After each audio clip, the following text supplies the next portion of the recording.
বাংলাদেশ অনূর্ধ্ব-23 পুরুষ ফুটবল দল AFC আন্ডার-23 Asian cup 2026 qualifier ম্যাচে অংশ নিতে যাচ্ছে।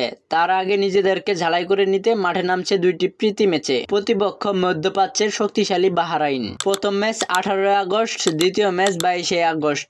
Bangladesh versus Bahrain. এই ম্যাচ কোন সময়, কোন চ্যানেলে আপনি দেখতে পারবেন, কোন মাঠে হবে এই ম্যাচ? চলুন জানি আজকের ভিডিওতে। দুইটি ম্যাচ অনুষ্ঠিত হবে বাংলাদেশ সময় সন্ধ্যা 7টায়। তাই যারা সরাসরি দেখতে চান ক্যালেন্ডারে সময় মার্ক করে রাখুন।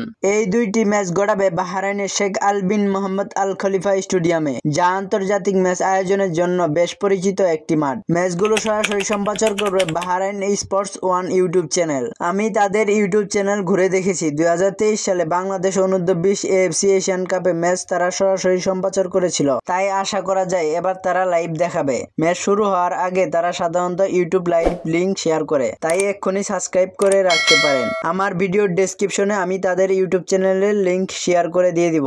আপনারা সেই লিংকে ক্লিক করে তাদের ইউটিউব চ্যানেল ঘুরে দেখে আসতে পারেন। আরেকটা বিষয়, বাংলাদেশ ভার্সেস বাহরাইন ম্যাচ শুরু হওয়ার আগে সমর্থকদের জন্য একটি হতাশার সংবাদ। এই দুইটি ম্যাচে মাঠে থাকছেন না কিউবা মিচেল এবং ফাহমিদুল ইসলাম। বিশেষ করে কিউবা মিচেল বসুন্ধরা কিংস এখনো তাকে ছাড়পত্র দেয়নি, যা দলের জন্য বড় ধাক্কা। আপনি যদি এই দুইটি ম্যাচ আপডেট পেয়ে উপকৃত হন তাহলে অবশ্যই লাইক দিবেন। আর ফুটবলের প্রতিদিন আপডেট পেতে আমাদের খেলাযোগ রাহাত ইউটিউব চ্যানেলটি সাবস্ক্রাইব করে পাশে থাকবেন। ম্যাচের দিন সন্ধ্যা 7টায় অনলাইনে যুক্ত হয়ে লাল সবুজের তরুণদের উৎসাহ দিন।